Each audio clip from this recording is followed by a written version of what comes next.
Добар ден, прв дневник за денес на Канал Плюс, во кој ќе ве подсетиме на настаните кои ја одбележаа неделата што измина.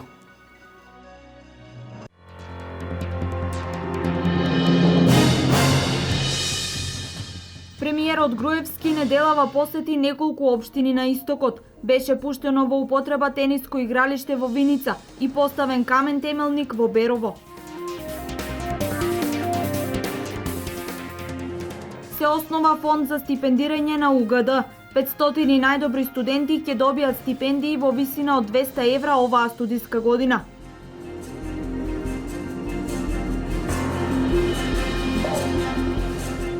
Изградба на социјални станови се планира и понатаму. Од утре и официјално почнува изградбата на социјално-стамбена зграда во Кочани.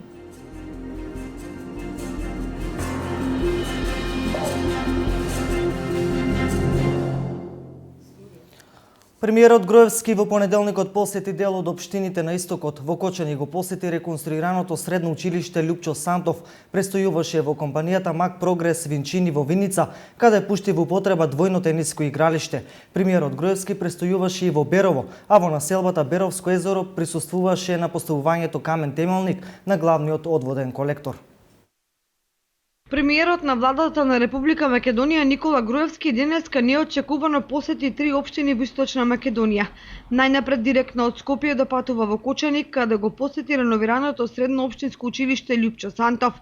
При посетата тој накратко поразговара со градоначалникот Ратко Димитровски и со директорот на училиштето и ги разгледа екстериерот и интериерот на комплетно реновираната училишна зграда. Груевски посети дел од кабинетите и се запозна со придобивките од извршената реконструкција на училишниот објект. Со инвестицијата вредна 13,5 милиони денари, реконструирани се фасадата на објектот, покривот и прозорите. Директорот Димитриев информира дека учениците имаат можност за стекнување со образование во две струки – економско-техничка и гимназиска. Ова е прва голема инвестиција во училиштето која постои веќе 55 години. Со неа се возможи зголемена енергетска ефикасност и значителни заштеди, а се подобрени условите за престој и работа во училиштето. Потоа премиерот Груевски продолжи за Виница, каде најнапред ги посети капацитетите на Венчини, а оттаму свечено ги пушти во потреба тениските терени лоцирани до градскиот стадион. Владата на Република Македонија во континуитет и без затирање ги реализира големиот број на проекти поврзани со развој на спортот во нашата држава. Во изминативе неколку години спортистите и спортот представуваа еден од нашите врвни приоритети, што представува една сосема поинаква слика од минатото, во кое спортот стагнираше, а изградбата на спортските објекти скоро и воопшто да ги немаше. Денеска сликата е многу поинаква. Денеска се гради на секаде и во секој дел од државата. Скоро и да нема место во Македонија каде што немаме почнато или завршено некој спортски објект. Тука во Виница успешно се надгради спортската сала капитан Кирчо Димитров. Изминатата година го изградивме и пуштивме првото повеќенамensко спортско игралиште во Исти Бања.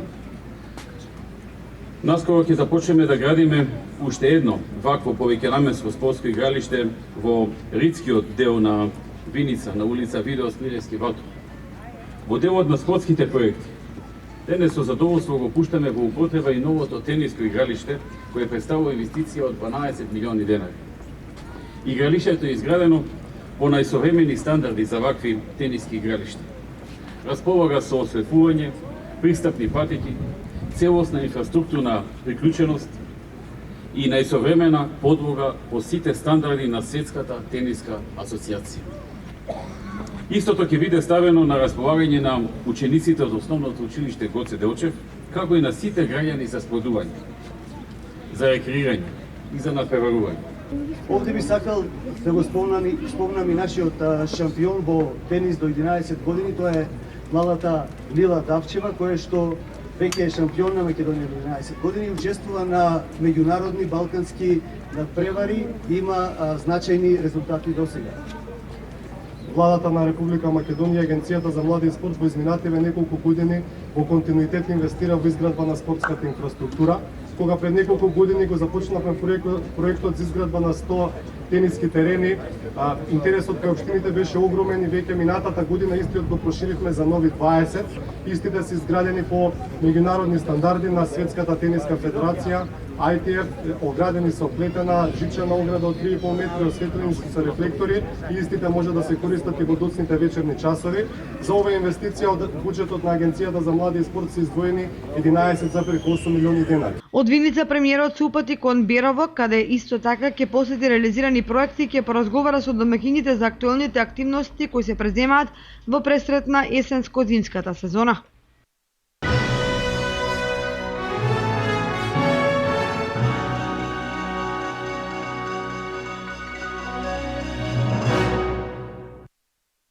Освен во Кучани и Виница, денес премиерот Никола Груевски ја посети и општина Берово. При неговата посета официјално се пушти во употреба пешачката патека околу Беровското езеро, долга повеќе од 1600 метри, која што е од големо значење за туристите кои го посетуваат Беровското езеро. Премиерот Груевски заедно со министерот за транспорт и врски Владо Мисајловски и градоначалникот на Берово Драгина Джински го поставија камен темелникот на долго очекуваниот крупен проект колектор за фекална канализација за туристичката населба кај Беровско езеро. Канализационен систем кој што новата викенд населба ќе ја поврзе со фекалната канализација и ќе помогне во одржување на еколошки здрава средина и здрав начин на живот и здрав живот во самата општина, секако ќе помогне и на туризмот.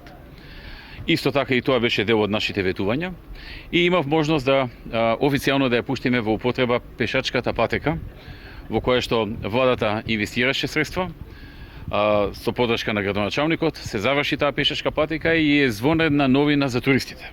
Јас се сеќавам во минатото сум доаѓал во Берово и тогаш немаше таква пешачка патека, се движевме низ каливи патчиња, кои што беа убави заради убавината на природата во Берово, но укажуваа дека е потребна поголема инвестиција. А во село Росиново пак премиерот го посети училиштето Никола Петров Русински, кое со грант од владата беше целосно реконструирано. Училиштето во Русиново, каде што исто така имавме инвестиција од 4,5 милиони денари во темелно реконструирање.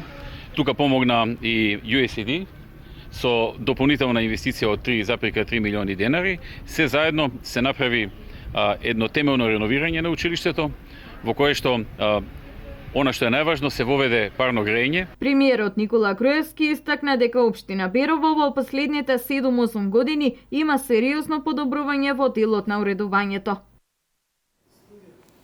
Општина Чешиново Облешево ќе добие нова канализацијска мрежа, асфалтирање на улици и хортикултурно уредување на 10 населени места.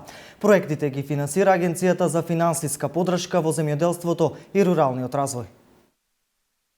Општина Чешиново Облешево ќе добие нова канализациона мрежа, асфалтирање на улици и хортикултурно уредување на 10 населени места. Ова е резултат на напорното работење на општината во изработка на потребната документација за изнаоѓање средства за реализација на ваквите проекти. Ова благодарност ја давам голема до владата на Република Македонија, што возможи руралните места и руралните населени места да видат голем бенефит, големи предности со тоа што го подобруваме животот на самите граѓани и во самите населени места.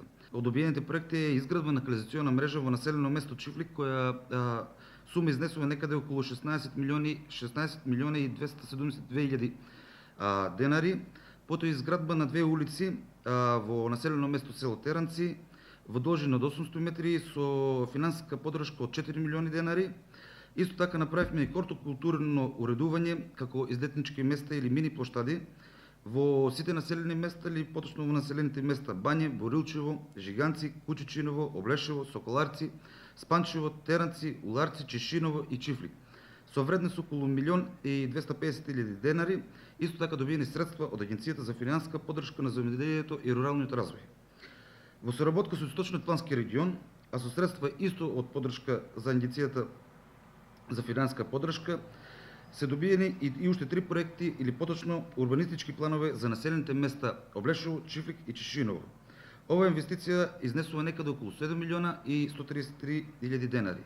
Како мали општини и средини ќе работиме интензивно за да можеме во иднина да реализираме и други проекти кои ќе бидат од големо значење и развој на општината, како и решавање на повеќе децениски проблеми на овдешните жители, истакна градоначалникот на општина Чешиново Облешево, Костадин Личков. Агенцијата за рурален развој во Штипке финансира 4 проекти во вредност од околу 60 милиони денари.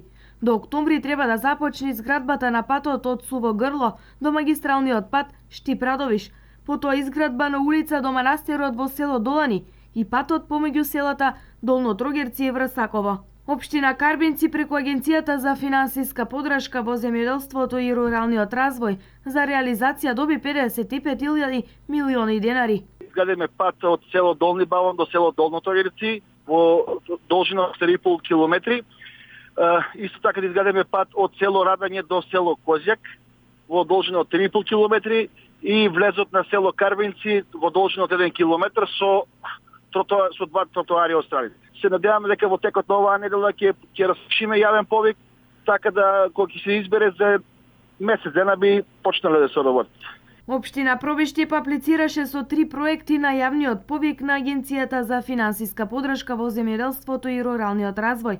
Беа одобрени и подпишани договорите за сите 3 аплицирани проекти. Изградба на нов водоснабдителен систем во село Ратавица. Вредноста на проектот е околу 5 милиони илјади денари. Реконструкција на градски парк во Пробиштип. Вредноста на проектот е околу 19 милиони и 500 илјади денари. До уредување на Лесново како туристички локалитет, вредноста на проектот е околу 3 милиони и 500 илјади денари. Веднаш започнуваат тендерските постапки за избор на најповолни изведувачи за сите 3 проекти, пошто ќе следи и нивна реализација. 22 милиони денари доби Виница од Агенцијата за финансиска поддршка на руралниот развој. До крајот на годината ќе финишира изградбата на патот Липец-Осојница, а продолжува владината поддршка и на останатите општински проекти. Патот Липец-Осојница, чија прва фаза од асфалтирањето беше завршена минатото лето, до крајот на оваа година конечно ќе се заврши целосно. Како што вети премиерот Груевски, владата продолжува со континуирана поддршка на проектите од интерес на жителите на општина Виница. Оваа година успеавме да обезбедиме и дополнителни средства за изградба на преостанатиот дел од патот во должина од 2,2 км. Така што се надевам дека во наредните неколку месеци овој пат ќе биде целосно изграден. Ова е уште едно од нашите ветувања, дадени пред виничани и наскоро и ова ветување ќе биде во целост исполнето. Минатата година беа асфалтирани 2 км и 200 метри, а годинава ќе се доасфалтираат уште останатите 2 км, зашто веќе се одобрени средства од Агенцијата за финансиска поддршка на руралниот развој во висина од 15 милиони денари. Првиот дел во истата сума го финансираше Европската банка за обнова и развој. Од истата програма е одобрен уште еден проект за Виница во висина од 7 милиони денари за асфалтирање на локален пат во село Лаки. Владата во моментот работи на поставување на јавно осветлување на влезот во Виница од хотел Шагал па се до зоната за мало стопанство. И очекувањата се дека наскоро градот ќе добие урбанизиран изглед со сите атрибути на современо место за живење и престој. Со вакви слични проекти продолжуваме и во иднина. Владата на Република Македонија ќе продолжи со сета поддршка која даваме на општината Виница за сите проекти кои се од интерес на граѓаните, како и со реализација на сите владени проекти кои се од општо добро за целокупниот регион. Соработката со градоначалникот е одлична и така треба да биде. Кога владата има проекти, градоначалникот помага во подготовките. Кога градоначалникот има проекти, владата исто така помага максимално што може. А имаме и заеднички проекти. Инаку при неодамнешниот престој во Виница, премиерот најави изградба и на ново спортско игралиште, како и комплетна реконструкција на основното училиште Гоце Делчев, зашто веќе се одобрени средства од буџетот на Министерството за образование и наука. Да се реши стамбеното прашање е тешка задача, но посебно тешко е за младите брачни двојки, за семејствата со ниски примања и корисници на социјална помош, за самохраните родители и другите социјални категории. За помош на овие лица владата изгради станови со неколку градови, меѓу кои Штип. Заради постојаната потреба од вакви станови, изградба се планира и во наредниот период. Решавањето на стамбеното прашање е тешка задача за секој, а посебно за социјално ранливите категории. Со реализација на проектот на владата на Република Македонија за изградба на социјални згради се помага токму на овие категории на граѓани. Во почетокот на март 2014 година беше свечено пуштена зградата со социјалните станови. Значи таму се сместија 91 семејство. Значи тоа по различен основ, значи тоа беа самохрани мајки, лица со социјален ризик, социјални ромски семејства, лица со инвалидитет. Значи тие беа категории по кои беа доделени становите. Значи имаше јавен оглас, по него се јавија повеќе околу 160 кандидати, беа избрани 91. Значи ќе требаше уште една зграда минимум за да се задоволат сите во тој момент. Инаку комуницираме со луѓето, секако тоа се наши станари со кои имаме договори и постојано сме во перманентна комуникација. Значи ние се грижиме за одржување на зградата, за наплата на киријата, така да сме во една перманентна комуникација. Убаво е што државата успеа да згрижи 91 семејство. Добитниците на социјалните станови задоволни од реализацијата. Лимонка Николова, самохрана мајка од Штип, вели дека е социјален случај од пред многу години. 7 години имам живеано под кирија со двете деца. И сама сум се грижила за нив, се сама. А сега е многу по-добро кој имаш покрив над главата. За разлика кој сум била под кирија. Јас сум социјален случај пред многу години. Самохрана мајка на две деца. За разлика од претходно, сега е многу по-добро. Документи спремање, брзо се направи зградата, брзо ги доделија. Од страна на владата се е окей. Во Кочани започнаа подготвителните активности за изградбата на станови наменети за лица со социјален ризик и други ранливи категории. Ке бидат изградени 43 стана со површина од 35 и 45 метри квадратни, кои ќе бидат наменети за социјално загрозените семејства. Најавено е дека ќе се градат социјални станови во Пробиштип и Свети Николе. Деновиве Виница ја објави и стави на увид насрат верзијата на новиот стратешки документ за борба со климатските промени. Виница е меѓу првите општини кои ги дефинира мерките со кои треба да се заштити населението од се поголемото влијание на климатските промени. Општина Виница до 2025 година треба да стане еколошка и енергетски ефикасна општина со рационално управување на водните и шумски ресурси, со развиен банјски спа туризам и производство на здрава храна како предуслов за квалитетен живот. Ова е главната визија во изработката на стратегијата за климатски промени. Општината во наредните 10 години има поставено 68 приоритетни мерки со кои треба да го редуцира влијанието на климатските промени врз секојдневното живење на жителите. 786 жители на Виница и Стибања и околните населени места учествуваа во креирањето на стратегијата, чија нацрт верзија беше презентирана денес од страна на координаторот Олга Стојменова, а присутните имаа можност да го проследат и извештајот за стратегиската оценка на влијание врз животната средина, кој го презентираше Александра Каракашова. Овој стратешки документ треба да дава насоки во реализацијата на сите итни активности на локалната самоуправа. Пред повеќе од година дена ние почнавме изработката на оваа стратегија, токму овде беше првиот состанок и мислам дека во вистинско време донесуваме на оваква стратегија, бидејќи сме сведоци на климатските промени кои што веќе се случуваат и во нашата општина. Сведоци сме дека зимото имавме екстремно ниски температури, потоа обилни врнежи од дожд, поплави и на крај сега летото не затекне на суша, значи од крајност во крајност. Преку оваа стратегија ќе имаме можност да аплицираме на проекти. Ова година ќе ви кажам дека Македонија негде се случи да имаше 3 до 4 топлотни бранови, кои што тоа се директна последица од климатските промени. Таквите топлотни бранови знаеме како се одвиваат негативно на здравето пред се на луѓето, на екосистемите, на животните, па и на живиот свет. Други работи кои што се случуваат, да речеме, имавме умерени топли зими, кои што нема веќе доволно количини на снег, со тоа што се ограничуваат количините на достапна вода за пиење. Нацрт верзијата од вчера е ставена на увид на јавноста, објавена е на официјалната веб страна на општината. Граѓаните по мејл можат да ги достават своите забелешки, сугестии и предлози, а конечната верзија на документот ќе биде официјализирана со гласовите од Советот. Инаку секоја работна група ќе има за задача да достави по еден проект во својата област, од кој понатаму УСАИД како главен финансиер ќе го подражи и избере најдобриот, кој треба да се реализира од страна на општината. Инаку за изработка на овој документ беше користена методологијата на Зелена агенда, а спроведувач на сите активности е Милио Контакт. 500 најдобри студенти на Универзитетот Гоце Делчев ќе добијат стипендии во висина од 200 евра оваа студиска година. Стипендиите ги обезбедува Фондот за стипендирање на УГД и бизнис заедницата. Освен со македонски, УГД во Фондот за стипендирање ќе вклучи и странски компании. 500 најдобри студенти од 2, 3 и 4 година на Универзитетот Гоце Делчев ќе добиваат стипендија во износ од 12.000 денари, од кои 300 стипендии во текот на зимскиот семестар и 200 во текот на летниот период во студиската 2015-2016 година.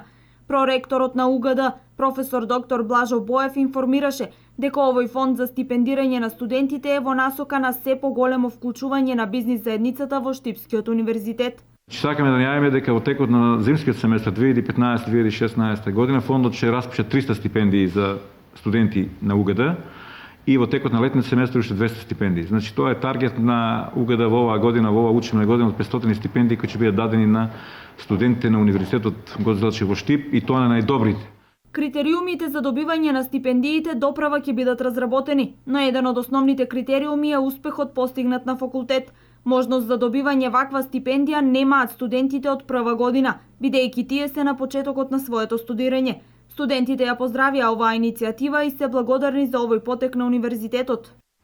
Од поглед на студентите, односно од нашата студентска организација, сакам да поздравам оваа иницијатива на Универзитетот Гоце Делчев за формирање на фондот на стипендирање.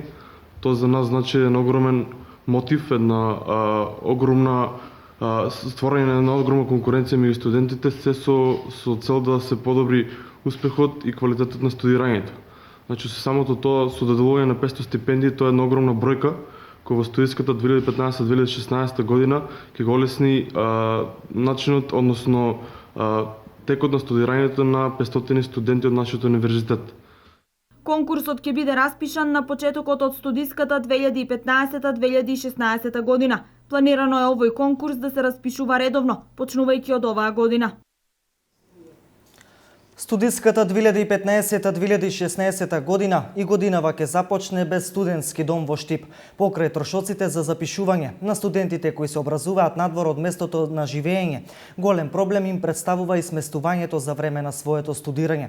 Раководството на Штипскиот универзитет со став дека изградбата на студентскиот дом е еден од приоритетите на Универзитетот Гоце Делчев. За непол месец започнува студиската 2015-2016 година на факултетите во државава. Покрај трошоците за запишување на избраниот факултет, студентите мака-мачат и со сместувањето за време на своето студирање. Штип како универзитетски град се уште нема студентски дом, кој треба да се гради кај поранешниот диспансер во населбата 8 ноември. За изградбата на студентски дом во Штип има проект, но не и пари за негова изградба. Раководството на Штипскиот универзитет со став дека тоа е еден од приоритетите на универзитетот кој доправа заеднички ќе го решаваат. Универзитетот чини максимум напори колку може, меѓутоа осместувањето на универзитетите е еден комплексен, не би сакала да кажам проблем, меѓутоа едно комплексно прашање. Тоа е една равенка со повеќе непознати која што веројатно ќе треба да ја решиме заеднички сите. Во меѓувреме започна пријавувањето за сместување во студентските домови во државата. Според конкурсот, студентите кои студираат на Штипскиот универзитет можат да конкурираат во 4 студентски домови, од кои 2 се приватни, а капацитетот на сите 4 ни оддалеку не ја задоволува бројката на студенти чие место на живење им оддалечено од Штип. Од вкупниот број на расположливи места во студентските домови, 20% се обезбедуваат за студенти кои за прв пат ќе бидат запишани на прв циклус на јавните и приватните универзитети и високообразовни установи. Право на прием имаат редовни студенти кои се школуваат надвор од своето место на живење. Студентите можат да конкурираат само за еден студентски дом, а пријавувањето се врши електронски.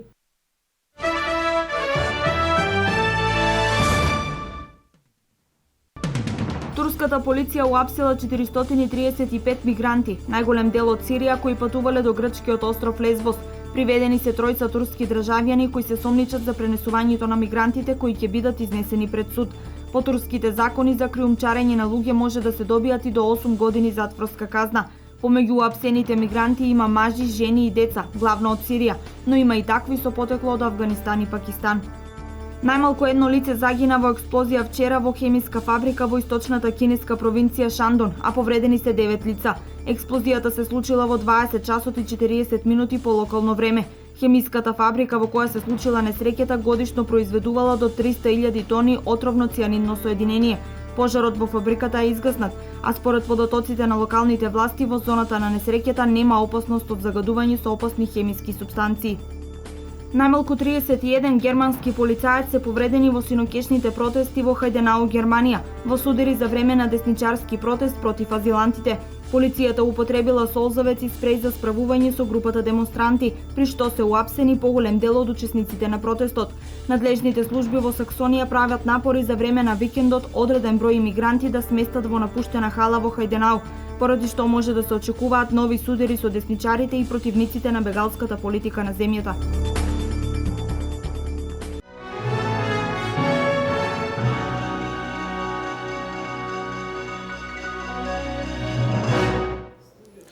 Ова беа настаните кои ја одбележа изминатава седмица. Имајте пријатно попладне со нашата програма.